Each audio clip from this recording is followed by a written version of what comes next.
오늘은 어버이 주일인데요. 자녀를 낳으시고 기르시고 애쓰신 우리 어버이들이 또 성령 하나님의 위로하심과 축복하심이 날마다 함께 하시기를 예수님의 이름으로 축원합니다. 오늘 어버이 주일을 맞이해서 제가 어버이라는 단어로 삼행시를 한번 지어봤습니다. 한번 운 띄워주시기 바랍니다. 어버이 살아계실 때 공경하고 효도합시다. 버스가 출발하면 다시 문은 열리지 않습니다. 이 사실을 알고 살아계실 때 더 잘합시다. 하나 더 준비했는데 할까요? 운 한번 띄워주시기 바랍니다. 어머니 살아계실 때 버팀목이 된 것을 이별 후에야 알았습니다. 몇 주 전에 어머니 1주년 이었었는데요. 가족들이 모여서 산소에 가서 예배를 드리고 또 어머니를 그리워하며 또 아버지에게 더 잘해드려야 되겠다, 그런 마음을 가지고 이렇게 돌아왔습니다. 지난 주일 오후에 예배를 마치고 이제 월요일부터 세미나가 포항에서 있었기 때문에 부랴부랴 내려가서 아버지와 이렇게 저녁 식사를 간단하게 함께 이렇게 나누고 왔는데요. 1년여 전보다 아버지가 또 그래도 안정을 찾으시고 평안해지셨던 것을 볼 수가 있었습니다. 또 빌라의 뒤편에 작은 공터가 있는데 그곳에 파도 심어 놓으시고 상추나 고추대를 이렇게 심어 놓으셔서 텃밭을 가꾸시면서 이렇게 상추도 따서 드시고 이렇게 날마다 운동하러 나가시는 그 모습을 또 이야기를 들으면서 마음에 또 위로를 받기도 했지만 또 그냥 급하게 내려갔다가 급하게 올라오는 그 마음으로 인해서 마음에 또 무겁게 올라왔습니다. 그럼에도 불구하고 또 아버지께서 또 평안을 찾고 또 안정을 되찾으시고 늘 이렇게 자주 새벽 5시, 7시, 6시 시도 때도 없이 전화하면 깜짝 놀랍니다. 근데 별일 아닙니다. 뭐 애들은 잘 있냐, 뭐 어렵지 않냐, 그런 이야기를 이렇게 하시면서 전화 주실 때 늘 감사하고, 저는 그렇게 전화를 자주 드리지 못하는데 아버지가 먼저 그렇게 전화를 주시고 걱정하는 그런 이야기를 하실 때 마음이 또 뭉클하고 더 자주 찾아뵙고 더 많이 효도하고 살아계실 때 후회하지 않도록 더 효도하고 공경해야 되겠다, 그런 마음들을 또 오래 갖게 되었습니다. 몇 해 전 모 생명보험회사에서 이색적인 광고로 사람들의 시선을 끌었던 적이 있었는데요. 그 광고는 다름 아닌 아버지 어머니에 대한 내용이었습니다. 그 내용을 보게 되면 14시간을 기다려서야 자식의 울음소리를 들을 수 있었습니다. 그때 당신은 당신 모르게 기도를 올렸습니다. 37, 자식이 초등학교에 들어가서 우등상을 탔습니다. 당신은 액자를 만들어 가장 잘 보이는 곳에 걸어두었습니다. 아직도 당신의 방에는 누렇게 바랜 액자가 걸려 있습니다. 43, 일요일 아침 모처럼 자식과 비싼 약속터로 올라갔습니다. 이웃 사람들은 자식이 아버지를 닮았다며 인사를 건넸습니다. 당신은 괜히 기분이 좋았습니다. 48, 자식이 대학 시험을 보러 갔습니다. 당신은 평소와 다름없이 출근했지만 하루 종일 일이 손에 잡히지 않았습니다. 53, 자식이 첫 월급을 타서 네일을 사왔습니다. 당신은 쓸데없이 돈을 쓴다고 나무랐지만 밤이 늦도록 그 네일을 입어보고 또 입어보았습니다. 61, 딸이 시집을 가는 날이었습니다. 딸은 도둑 같은 사위를 얼굴을 쳐다보며 한박 웃음을 피웠습니다. 당신은 나이 들고서 처음으로 눈시울이 붉어졌습니다. 오직 하나, 자식 잘되기만을 바라며 살아온 한평생. 하지만 이제는 희끗희끗한 머리로 남으신 당신, 우리는 당신을 아버지라 부릅니다. 그리고 이어지는 어머니의 광고는 이렇습니다. 21, 당신은 고개를 2개 넘어 얼굴도 본 적이 없는 김씨댁의 큰아들에게 시집을 왔습니다. 26, 시집 온 지 5년 만에 자식을 낳았습니다. 당신은 그제서야 시댁 어른들한테 며느리 대접을 받았습니다. 32, 자식이 밤늦게 급체를 앓았습니다. 당신은 자식을 업고 읍내 병원까지 20리를 달려갔습니다. 41,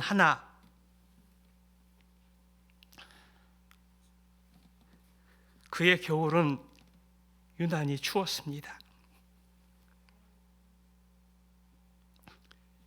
당신은 자식이 학교에 돌아올 무렵이면 자신의 외투를 입고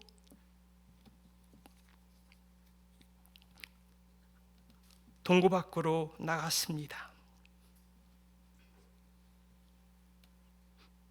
그리고 자식에게 당신의 치옷으로 덮여진 외투를 입혀 주었습니다. 52, 자식이 결혼할 여자라고 집으로 데려왔습니다. 당신은 분칠한 얼굴이 싫었지만 자식이 좋다고 하니까 당신도 좋다고 하였습니다. 60, 한갑이라고 자식이 모처럼 돈을 보내왔습니다. 당신은 그 돈으로 자식의 보약을 지었습니다. 65, 자식 내외가 바쁘다며 명절에 고향에 못 내려온다고 했습니다. 당신은 동네 사람들에게 아들이 바빠서 아침 일찍 올라갔다며 당신 평생 처음으로 거짓말을 했습니다. 오직 하나, 자식 잘 되기만을 바라며 살아온 한평생. 하지만 이제는 깊게 주름진 얼굴로 남으신 당신, 우리는 당신을 보며 당신을 어머니라고 부릅니다.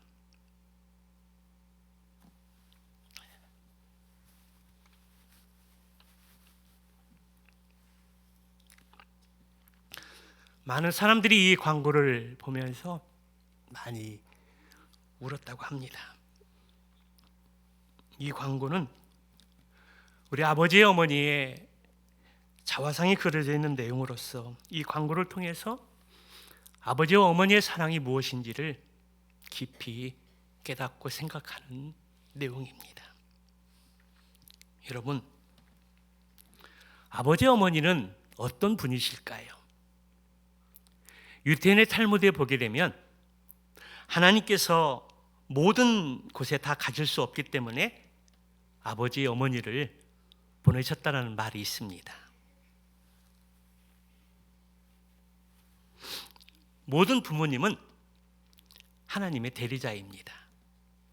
하나님은 영이시기에 우리의 눈으로는 볼 수 없지만 부모님을 보면서 하나님은 어떤 분이신지 깨달아 알 수 있습니다. 오늘 어버이 주를 맞이해서 부모 공경에 대한 말씀을 함께 나누려고 합니다. 마음의 문을 넓게 열어놓으시고 말씀이 하나님의 말씀으로 들려지며 그 말씀을 또 마음에 새기고 순종해서 하나님의 뜻을 이룰 수 있는 저와 여러분 모두가 다 되시기를 주님의 이름으로 축복합니다. 오늘 본문의 제목이 부모를 공경하라는 말씀인데요. 이 부모를 공경하라는 말씀은 도덕과 윤리기 이전에 하나님의 명령입니다. 성경 여러 곳에 부모를 공경하는 말씀들이 많이 있는데요. 그 한 말씀을 찾아보면 신명기 5장 16절의 말씀입니다. 너는 네 하나님 여호와께서 명령하신 대로 내 부모를 공경하라. 그리하면 네 하나님 여호와가 내게 준 땅에서 내 생명이 길고 복을 누리리라 말씀해 주셨습니다. 여기 공경하라는 이 말은 귀중히 여기라는 의미가 담겨져 있습니다. 부모는 구제의 대상이 아닙니다. 측은히 여기고 불쌍히 여기는 마음은 효도가 아니라는 것입니다. 부모는 받들고 섬겨야 할 대상입니다. 그래서 하나님 우리에게 말씀하시기를, 또 명령하시기를 내 부모를 공경하라, 그렇게 명령하셨습니다. 그렇습니다.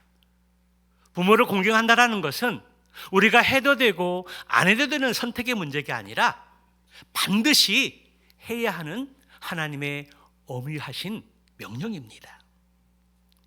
그리고 이 계명은 10계명 가운데 약속이 있는 첫 계명으로서 땅에서 잘되고 장수하리라는 약속이 주어졌습니다. 우리가 부모님을 공경할 때 우리 하나님께서 그러한 것들을 보시고 우리가 행하는 모든 일들을 땅에서 잘되게 하고 그리고 건강하게 또 장수하게 될 것이라는 약속의 말씀을 주고 계십니다. 여러분, 이 약속의 말씀이 얼마나 축복스러운 말씀입니까? 우리가 이 말씀을 순종하고 행하기만 하면 얼마나 수지 맞는 인생입니까? 그런데 막상 부모를 공경한다는 것이 그리 쉽지만은 않다라는 것입니다. 우리가 잘 알고 있고 그리고 말로는 쉬운데 막상 실천하려고 하면 잘 안 되는 것이 바로 부모 공경이라는 것입니다. 많은 자녀들은 자기가 돈이 없기 때문에 부모를 공경하지 못한다라고 말하는 경우들이 있습니다. 그러나 부모를 공경하는 것은 꼭 돈이 있어야만 하는 것은 결코 아니라는 것입니다. 물론 효도할 때 돈이 필요한 것은 사실입니다. 그러나 돈이 있는 사람도 효도하지 못하는 사람들이 많이 있고요. 그래서 효도하는 데 있어서 돈이 중요하기도 하지만 또 중요하지 않을 수 있다는 것입니다. 오늘 본문은 돈이 없어도 얼마든지 부모를 공경하고 효도할 수 있다라고 말씀하고 있습니다. 그렇다면 여러분, 부모를 공경하는 것이 무엇이며 어떻게 공경하는 것이 부모를 이렇게 잘 효도하는 것일까요? 오늘 본문의 말씀을 통해서 몇 가지 말씀을 함께 나누고자 합니다. 첫째로, 부모를 공경하고자 할 때 아버지의 말을 청종하는 것입니다.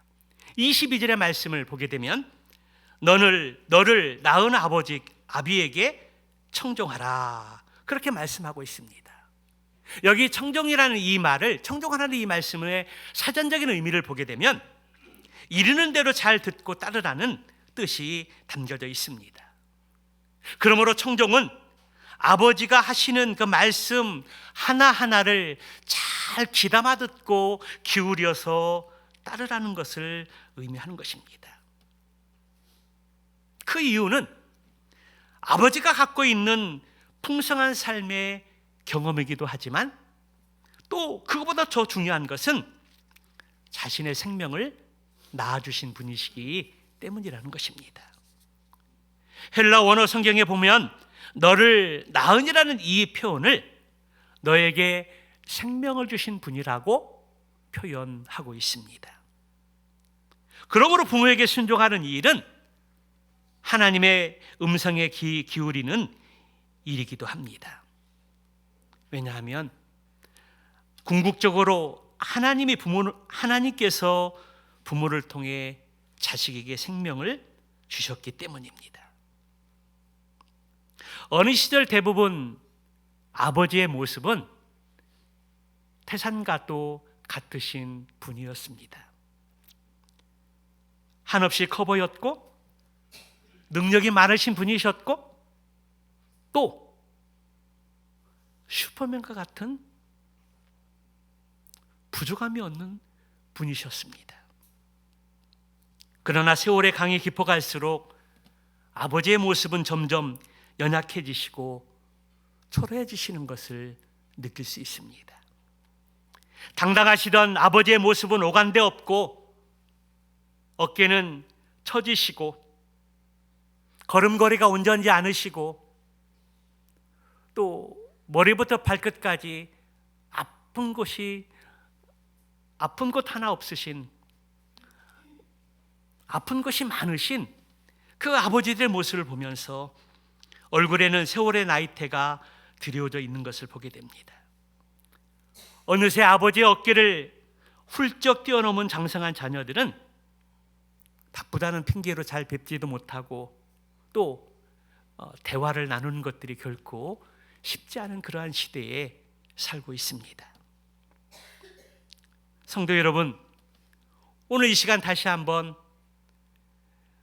너를 낳아주신 아버지에게 청종하는 이 말씀을 마음속 깊이 새기고 아버지의 말씀을 귀담아 듣고 순종하는 것이 아버지를 공경하는 첫 번째 길이라는 사실을 알고 이 시간 이후에 아버지를 만나 또 교제하고 또 대화를 나누고 귀를 잘 기울여서 어떤 말씀을 하시는지 또 그 말을 듣고 순종하고 행할 수 있는 저와 여러분 되시기를 주님으로 축복합니다. 아버지가 이 세상에 계시지 않는다면 하나님 아버지와 기도로 대화하고 친밀한 관계를 형성할 수 있는 교회가 되시기를 주님의 이름으로 축원합니다.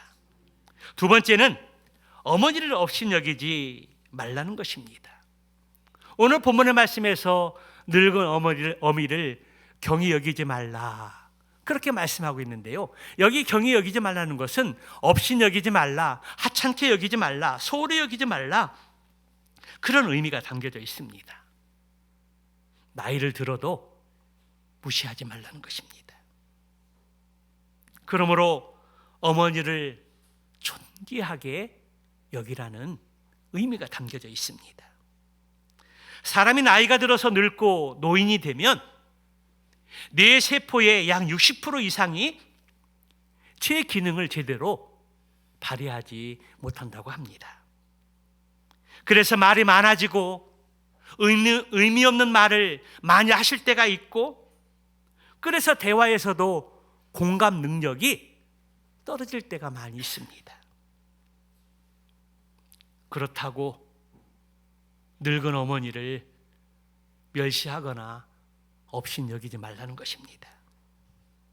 솔로몬은 어머니 밧세바가 한 가지 작은 일을 구할 때 대답하기를 내 어머니여 구하소서, 내가 어머니 얼굴을 괄시하지 아니하리이다 그렇게 고백했습니다.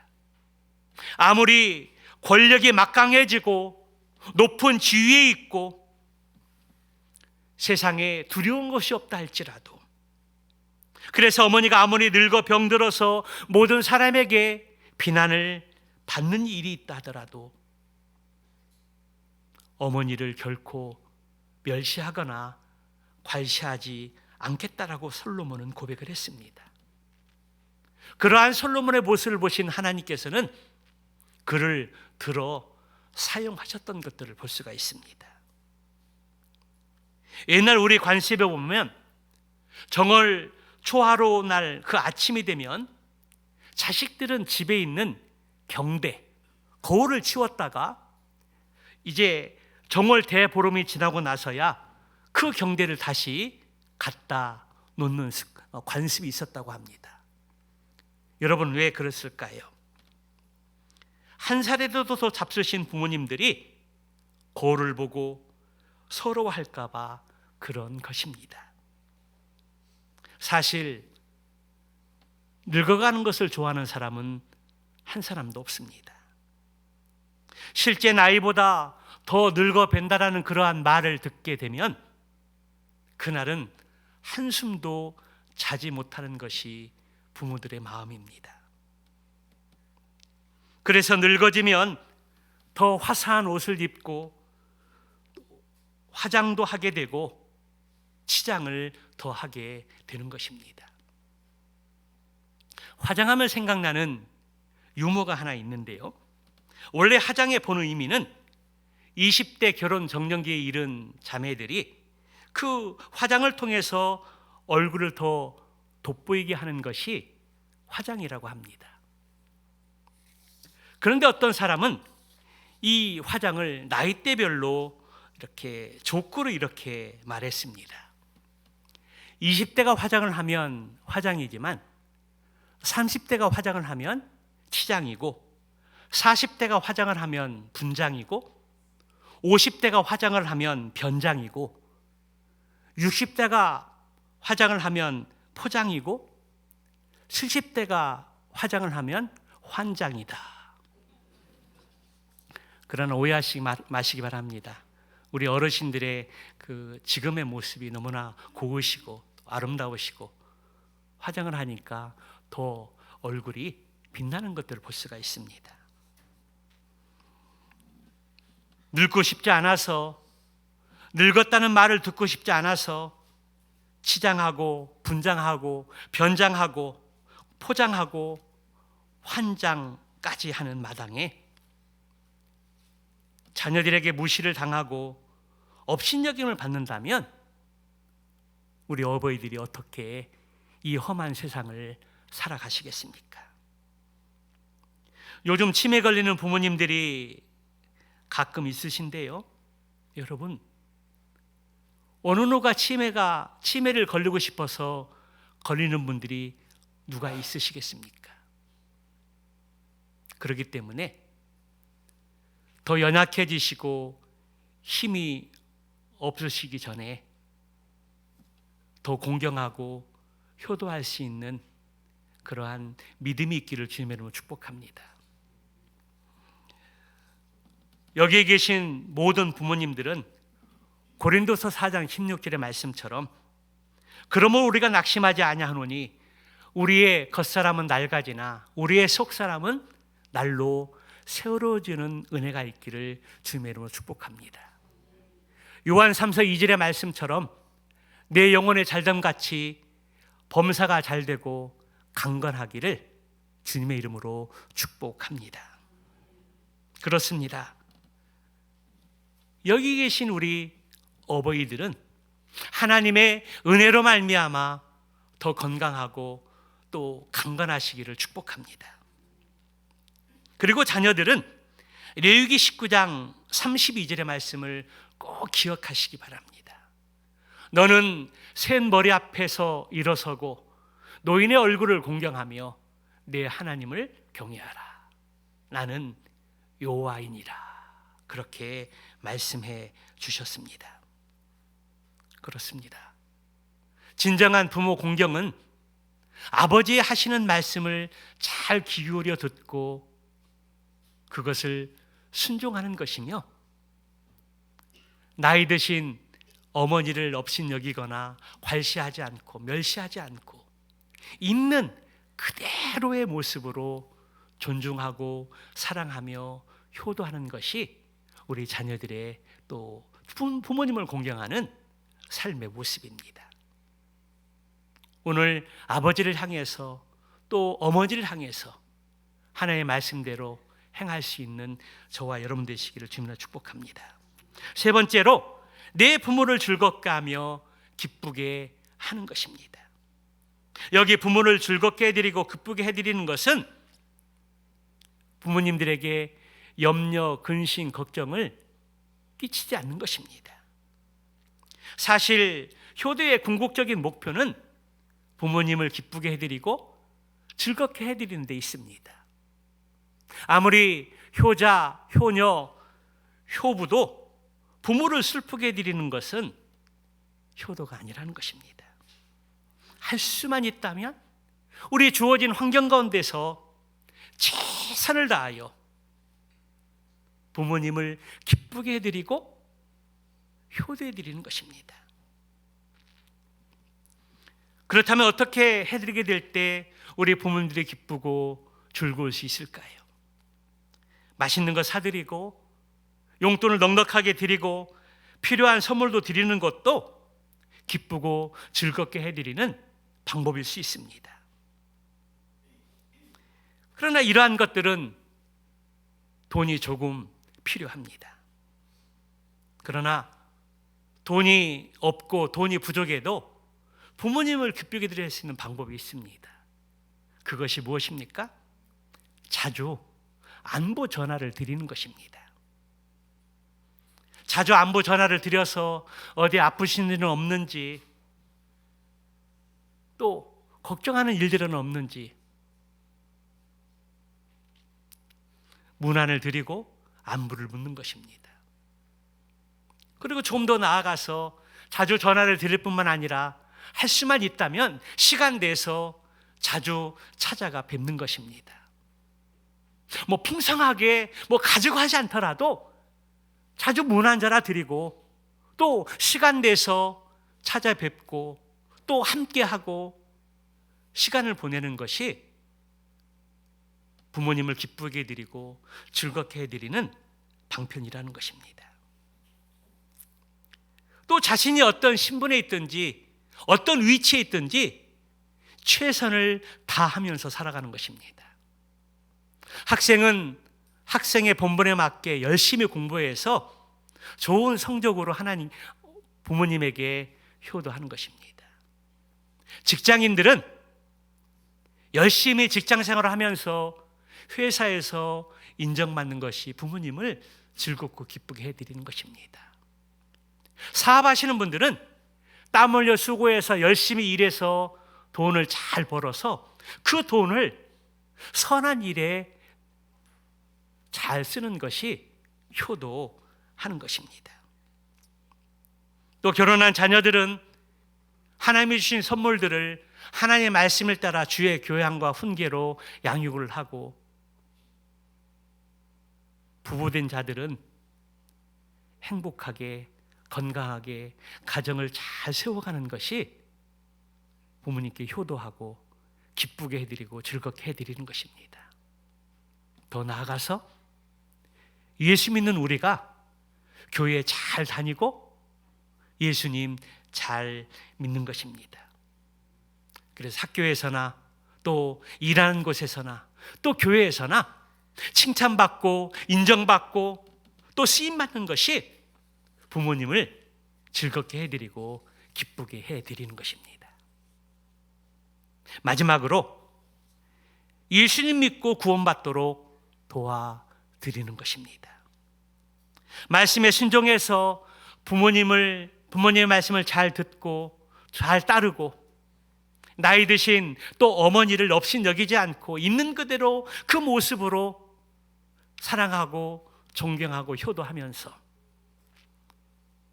부모님을 기쁘게 그리고 즐겁게 해드린다 하더라도 살아계실 때 복음 전해서 예수님 믿게 하지 않고 돌아가시면 그거보다 큰 불효가 없습니다.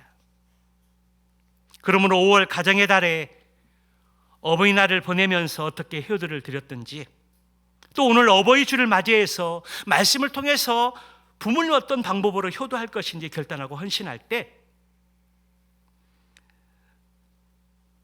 부모님이 건강할 때, 살아 계실 때, 부모님이 건강할 때, 대화가 통하고 인지 능력이 있고 맑은 정신을 가지고 계실 때 복음을 전해서 우리 예수님을 구주로 믿고 인생의 주인으로 모셔드릴 수 있는 그러한 일을 실천하고 결과를 얻는 것이 최고의 효도요 공경이라는 사실들을 명심하시고 또 명심하시기 바랍니다. 오늘 어버이 주를 맞이해서 부모를 공경하는 말씀도 함께 나누었습니다. 하나님께서 내 부모를 공경하라고 십계명을 통해서, 그리고 성경의 곳곳에 내 부모를 공경하라고 그렇게 말씀해 주셨습니다. 십계명 가운데 다른 계명은 오늘 범했을지라도 내일 회개하고 다시 지킬 수 있습니다. 그러나 부모를 공경하라는 이 계명은 어느 날 갑자기 나와 상관없는 계명이 되어져 버리는 경우들이 생긴다는 것입니다. 그래서 송강 정철은 어버이 살아계실 때 섬기기를 다 하여라. 한 번 가신 뒤에 애달프다 어이하리. 생전에 고쳐 못할 일은 이뿐인가 하노라. 여러분, 무엇을 이야기하는 것입니까? 지금 효도하지 못하고 나중에 효도하려고 하면 부모님은 기다려 주시지 않는다는 것입니다. 이미 때는 늦는다라는 것입니다.